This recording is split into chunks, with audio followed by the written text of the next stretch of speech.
So in this, you can take polar coordinates and turn them into x, y coordinates, rectangular. You can take rectangular and turn them into polar. Okay. So when we look at this, though, we will have what we call a polar axis. Don't worry necessarily about the terminology. It's for 11.1. So what we'll have is you'll have something like this, and then it'll go out here like this, and you'll have this point P like out here. The point P is going to be represented not by over X up Y, it's going to be represented by an R and a theta. Now an R is going to be the distance from your origin, or what they call the pole. Don't worry too much about that. They call this the pole, or essentially the origin. It's going to be represented by R, the distance from here to here, and then theta, the angle measure moved over there. Whether it's in radians or degrees, it still represents the same thing, just a movement over there. Okay, so when we go to graph these, you're not going to graph them on an XY plane, you're going to graph them on a polar axis, which essentially looks like an XY plane, except we add this, I'll show you how we will add some like circles to it, if you will. Okay, so when you do this though, there are some things that we can do, like let's do an example. If you have this point, and you know it's in polar form, if you have something like this, let's say 2, 40 degrees. You know that's polar form because 40 degrees is not an XY plane, right? 2, 40. So if you were to graph that, what you would do is you would just say, okay, here is my polar axis, here's my pole or origin. I'm going to go up 40 degrees, okay, whatever measure, about 40 degrees there, and then out 2. Now out 2 is arbitrary because we don't have we don't have like the distance out there. So you say, okay, out 2, something like that sounds good. If you were to do this actually on a graph with polar axis, what the polar axis and graphs do, and I'll give you some graph paper like this, it'll have something like this and something like this. Circles representing a distance of 1, 2, and 3 out there. And so what you do is you would go up 40 degrees and out 2 like that. And so then you could graph it and know like a distance that you're actually going. So we just say, okay, a distance of 2, sure, sounds good. The other thing you can do with polar coordinates though is you can represent this by actually going, if we said we're going to go, think about this with me, 180 degrees over, okay, plus 40 more degrees that way. So this would be 180 to get, to get all the way around, and then 40 more. The reason why I'm saying 40 is because of that. We would be, you say, okay, what if I went 2, 220 degrees? Well, 2, 220 degrees, we go 220 degrees around, and we would head in this direction, right? And we'd say out 2. So that's fine. You can go 2, 220 degrees. What you can also do, though, is say I'm going to go -2, 220 degrees. And what does that look like? Well, -2 means we are going to, I'll put it up here, oops, -2, I guess it doesn't matter if there's like the XY plane there or the polar axis plane. You'll go 220 degrees like this, but then instead of going out a +2 like that, it's like you're walking backwards and you actually head back that direction and end up out there.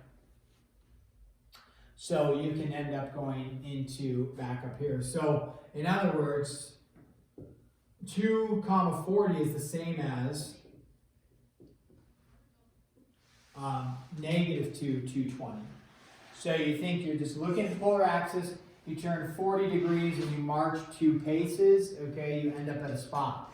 You start the polar axis, I turn 220 degrees, which means 180 plus 40 more, so now I'm facing this direction, but if it's -2, then you go 2 paces backwards and you end up in that spot. So that's how you can represent it with a negative as well.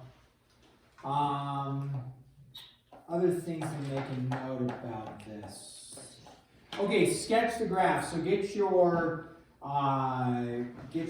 brain ready. You don't need a calculator. You'll just need your unit circle, if you will, in your mind. If you want to have a calculator, that's fine. But get your unit circle brain ready. So what this is. So we're taking unit circle though? What? We're going to today. No, What? No. just be ready for it, kind. Be ready. Just be ready. R is equal to sine theta. No one but the Lord knows the day or time. Yeah, no one but the Lord knows the day or time that you will die. Or that Jesus will come back. Or that he'll take the unit circle. Okay, so R is equal to sine theta. Now, this is not just punch in sine theta on your calculator and graph, because that's when you're dealing with a rectangular plane, right? That was with an XY plane. This is with an R theta plane. Okay. So when you think about an R theta plane, what you're going to do is you're going to, you can kind of think of it as like plugging in for X, plugging in for Y, but you're going to plug in for theta and output an R. Okay, so doing this longhand would be very laborious, if you will, but we're going to do a little chart here, an XY chart, okay, or a plug in for theta, output for R, right? So theta is like your X and R is like your Y. So you're going to start out, okay, ready? You plug in 0. What do you get when you plug in 0? 0. Okay. That's cosine. Sine of 0 is 0. What happens now? You can plug in anything you want. You can plug in 3 degrees, 17.2 degrees, right? Just for the sake of making things somewhat easy. We'll say, hey, plug in 30 degrees. What do you get when you plug in 30? 1/2. 1/2. Okay. Now, when you plug in 45 degrees, hopefully we know we get out what? Root 2 over 2. Root 2 over 2. What is that in decimal form would actually be helpful for us? Because we're going to grow to graph this rather than saying, oh, go out root 2 over 2. Well, how far is that? What's root 2 over 2? They're like points. Maybe. Point 0.71. 71. Okay. And then 60 degrees is going to be what? Root 3. Root 3 over 2, which is approximately 0.86. 0.86. There's 7. 0.87 rounded. Yeah. So those are good to know. And let's keep going. And you plug in 90. We're just going to keep going. This is good practice for us. 90 is 1. 1. 120 is Negative. No, root 32. root 3 over 2, negative or positive? Positive. Positive. So we'll just, for the sake of graphing, 0.87. And then what's 135?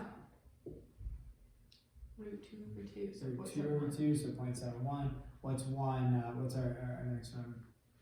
35. 1/2. Yeah, it's 1/2. It's 150, right? Okay. 1/2. And then 180 is 0. And then 210. 10? Yeah, 210. Negative 1/2. We're going to keep going around the horn. And just show this. 225. Negative root 2 over 2. Negative root 2 over 2, so negative 0.71. Nice. 240. Negative 0.87. Negative 0.87. And 270. Negative 4. Negative what? 1. Negative 1? I thought I heard negative 4 for some reason.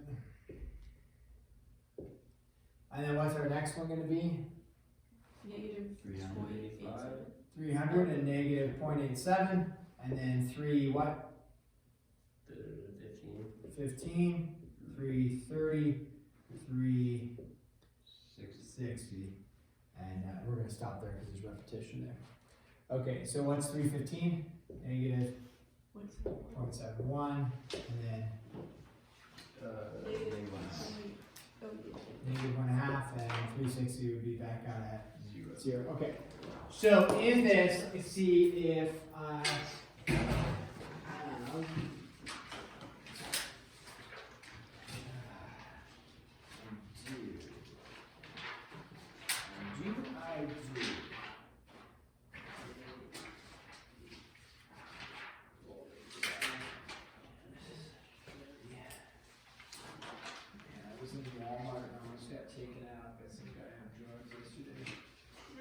Yeah, he was like shoplifting. I didn't quite know that, but he was weird.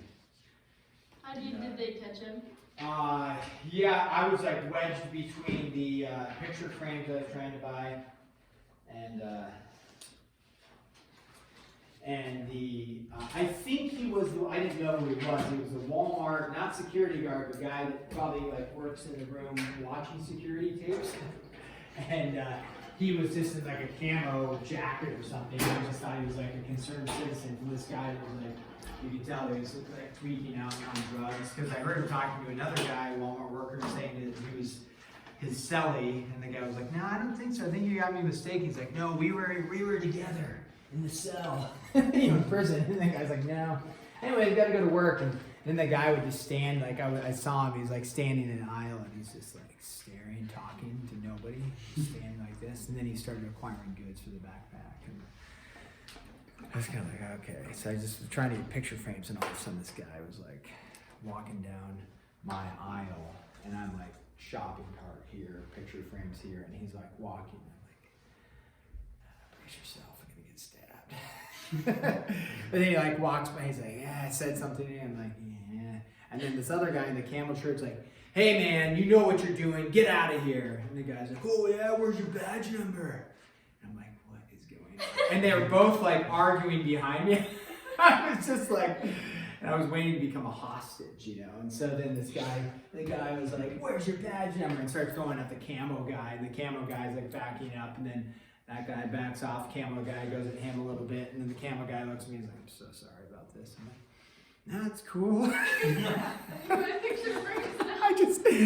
And so then, I could just feel the tension rising. I didn't know what to do because I was stuck. I didn't know if I should just make a break for it and start sprinting with my cart. So finally, crazy guy goes past me, heads towards camo guy who's backing up, and the guy keeps yelling, "Show me your badge," blah blah blah. Was he actually a worker? I found out he was a worker because, well, anyways, I finally made my exit because they both disappeared a little like 10 feet that way, and then I grabbed my cart and casually raced around the corner. Didn't want to look like I was panicking. And then I turned the corner and here's like 3 cops like rushing in. And I'm like, he's that way. And so then one of them like ran and then accosted him, and took him down to the ground. And then I go outside eventually. Then I saw the camo guy unloading the guy's backpack at the check register and going in and out of like the security tape What did room he for have? Walmart. He's shoplifting. But he must have been a known something because when I walked outside there was 6 cop cars. And like they had the guy on the ground, in handcuffs so That's a No, they just don't get So that means- business. or they don't get much business. It was whew. Wait, so what did you find out about it? About what? Like the guy? What did I find out about the guy? You said like you found out. Well, that he was a worker because he was unloading the stuff. He wasn't just a conservative citizen. But he had like a Walmart vest on or something, It's probably like the undercover guy.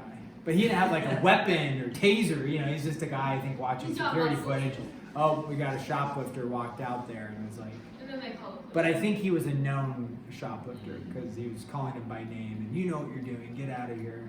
And he knew about the old I've never. cell or something. And, that was a different guy that knew. Oh, what? There was a lot going on. Just. You're like, I'm not going to Walmart. Anyways, I finally made it home. I was like, what? I was just saying, like, what a journey. So I was like going over there. It's just this like feeling like, what a journey. We're barely surviving. We're gonna make it. We're like on a journey. Okay. So, anyways, here we go. So, if you look at this is like really detailed polar graphing. You're not going to do this. This is like very detailed, but you can see that it's split up in terms of like 15 degrees. Therefore, 1 degree, 2 degrees, 3 degrees, 4 degrees, 5, 6, 7. Right? You're good. We're not going to do 1 degree, 2 degrees. We're not doing that at all. In the end, we're just going to punch this in our calculator and see what it does. But this would be a very detailed polar graphing one. What you can see is you can make this a unit of 1. This a unit of 1, this a unit of 1, this a unit, whatever you want to make a unit of 1, just like any other graph. So for our purposes to make it like be able to visually see it, we're going to call that a unit of 1. I think on your I have some graph paper for you. There's like maybe 1, 2, and like 3 circles like that or something, and then you can choose. Some will just have 45-degree marks to give like a reference point, but you make up your own you know, what you're gonna get. So what you do is when you go to graph it, you would say, okay, over 0, out, how far? At 0 degrees, you go how far? 0. 0. Then you say over 30 degrees, so we're gonna go up to the 30 right out here. How far do I go out?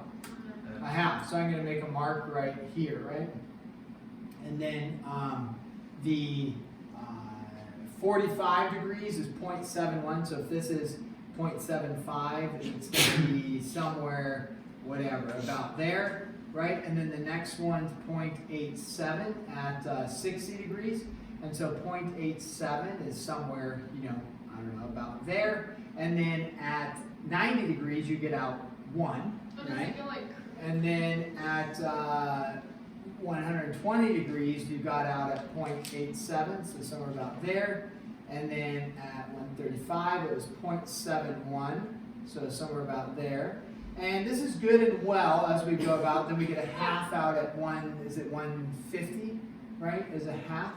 And then we're back to 180 is back to 0. So that's good and well. The issue is, well, what happens when we start getting out negative values? Well, let's check it out. When you go to 210 degrees, so you go out to 210, which way do I go? Negative 1/2. So which direction? Am I going out this way or am I going backwards? I'm going backwards right up to the same spot. So all those negative values end up just circling back to all the negative spots. And then when you go to connect the dots, what you end up forming is a circle. That was a good document. Yeah. So you get, and then what you can do when you graph these, obviously as you add complexity to the equation, maybe you have a 2 theta or you have a 2 out there or something like that. What happens in complexity is you can end up with like these flower graphs. You can end up with different like cardioid things. You know, just a whole variety of stuff you can end up with this trigonometric stuff. For you though, the goal is you're not going to do a bunch of longhand graphing, you know, plugging in points like this. It would take quite a while. So we're going to end up graphing them on a calculator. But to understand where those are coming from, you're just doing a R or theta comma R chart and then just plotting points, and it's just plotting those points. Now, okay, we show the direction out like this to that point, but this line right here actually isn't part of the graph. Just like over here, I'm not drawing lines to each spot. It's just the dot in space there that we're dealing with. Does that make sense? Okay? So when we think about this, all we're really doing is we're graphing an XY plane, meaning this. If I were to say, we could use this example, 30 1/2, we would say, okay, over 30 degrees, or up 30 degrees, out 1/2, whatever, like that, right? So I've got this point there. So this is in 30, r theta, I'm sorry, it would be 1/2 comma 30 degrees. Is there a way to represent that as an XY? So if I said, okay, I've got a point out here, I know that this is 1/2 of a distance, you know, some distance 1/2. Is there a way to find this value and a way to find this value so that I can call it an XY and get to the exact same spot, like out X, up Y? Well, sure. Using what? SOHCAHTOA, yeah. So what would I do? Not tan, because I don't know, I know the hypotenuse. But like, what's that one thing that we used to do? Like where you did tan something? Like the angle that opened up? Oh, the inclination angle Oh, and that's finding right. the slope, yeah. I just want to find, don't make it hard, Yeah. meaning this 30-degree triangle, right? This distance is 1/2. What's X, what's Y? How do I solve? Sine. So sine of 30 of my angle measure is equal to Y over 1/2. Y over 1/2, right? And then you solve, what's Y equal to? 1/4. 1. Isn't it 1/2 of, or half of this long side? 1. 1. 1? 1. 1? So, That doesn't make sense, because 90 is bigger than 30. Did you say 1/4? yeah. I'm hearing 1/4 and 1. Yeah. I don't know. Ah, I know. Now I got it. Yeah, so y would be what? 1/4. 1/4. So then I know here I have 1/4 for my y value. And then what's my x value going to be? How would I find x? Not sine of 30, but cosine of 30. Now technically you could do the ratios of 30, 60, 90. But if I was using trigonometry, because what if this was like 17 degrees, right? What would I apply? Well, you can't apply 30, 60, 90 ratios. So cosine of 30 is root 3, I'm sorry, it would be x over, right? Root 3 over 2. And in this case, that means that what does x equal? 0.75. Wait. 3/4. 3/4? Yep, so 3/4. So you would get 3/4 up. So what I did is I just converted from polar, right? This is polar, and I converted to rectangular. How do you convert from polar to rectangular? Well, you just use sine and cosine every time. So even if it wasn't 30 degrees, maybe we should have done a different one, but like we already knew like out 1/2, or I was using 1/2 as my value. So you can convert from polar to rectangular by going sine of your angle measure is equal to y over r. Oh wait, don't we already know that?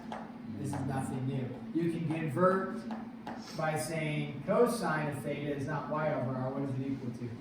X over r. So if you know your polar coordinates are in, come back over here what I wrote there in terms of a distance out and an angle measure. Well, you just plug in your angle measure, you plug in your distance, and you find y. Plug in angle measure, you plug in your distance and find x. You have an x comma y. So it's really not hard to convert. Does that make sense, the conversion? And then, yeah, what are we gonna do with 1/4? But then if you go backwards, let's say you have a rectangular coordinate and you want to convert to polar, it's again, r, if you think about what is r representing on the triangle, r is representing the hypotenuse, right? So if you have an xy coordinate, let's say you're over 5 up 7, whatever, like over 5 up 7, pick something that's not a unit circle value. And I'm saying this point out here, so we're not, the triangle actually isn't drawn, it doesn't look like that, we just know this coordinate is over 5 up 7. That's xy, we know it is because it's, it's rectangular. If this was in radian and this was, then you might have a little hard time knowing if it was, but it'll say convert from polar to rectangular to polar, it won't be unknown. If it was degree, it would have to have a degree symbol. So here though, you're like, okay, I have a rectangular, this is x comma y, what I want is an r comma theta. Well, r just represents your what? Distance. Distance out there, the hypotenuse, and then theta represents your angle measure to get there, right? So if you drew a right triangle like this, you're looking for this and you're looking for this, and you know this and you know this. Inverse tan 7/5? Okay, so tan of 7/5. So you would go inverse tan of 7/5. 54.5. And if they wanted it in radian mode, you just change your calculator to radian mode. If it's a unit circle value, you know what the radian is exact. So then nice, I have 54.5 degrees, and then I'm just looking for my r value. How do you find your r value? Yeah, what theorem? Pythag, do not use trig, just do Pythag theorem. What do you get? 8.6. 8.6. And then you would look and say, yeah, over 5 up 7 turns into 54.5 out 8.6. That's sounds about accurate. So that's a conversion between rectangular to polar to rectangular, right? So when we're trying to graph, how are we gonna do that? Oh, So take out your calculator. Okay. In your calculator, when you go to hit y equals and you punch something in, it's y and it's x, right?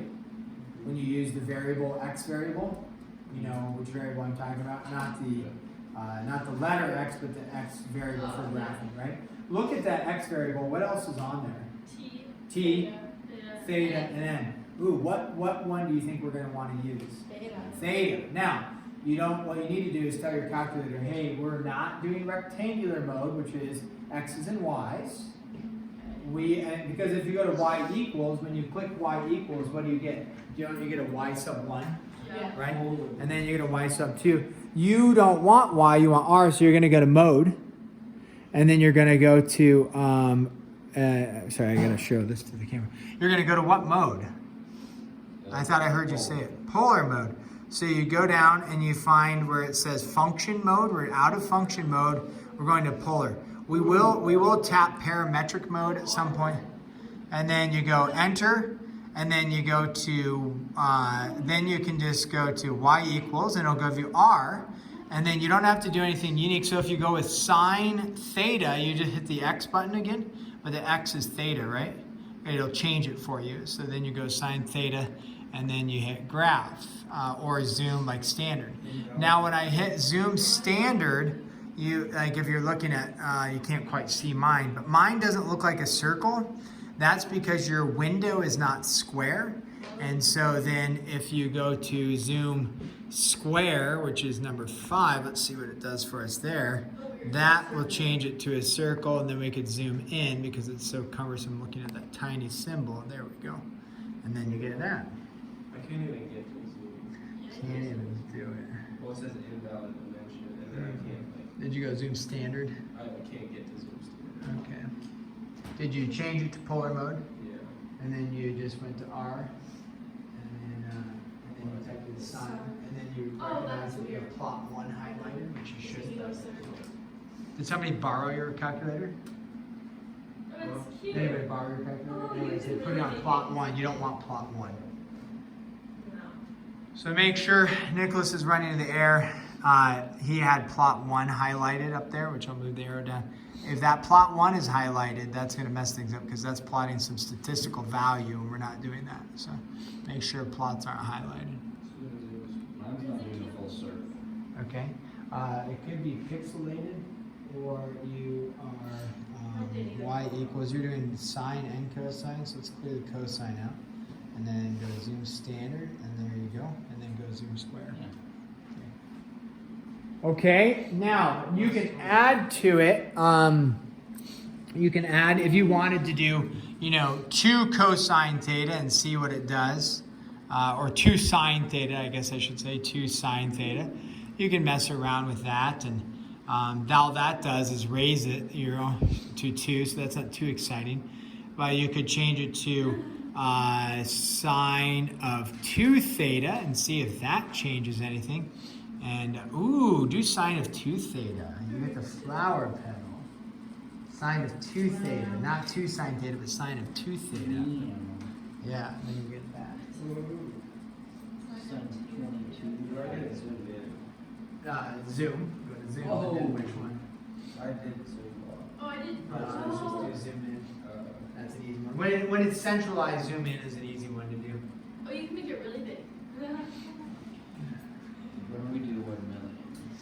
So then you get these flower shapes. Okay, so when they say, the bell's gonna ring here, but when they say graph on, what numbers should you start working on? That's another question. You are going to do page 400, 1 through 31 odd, skip 23. So this is 11F1, 1 numbers 1 through 31 odd, skip 23.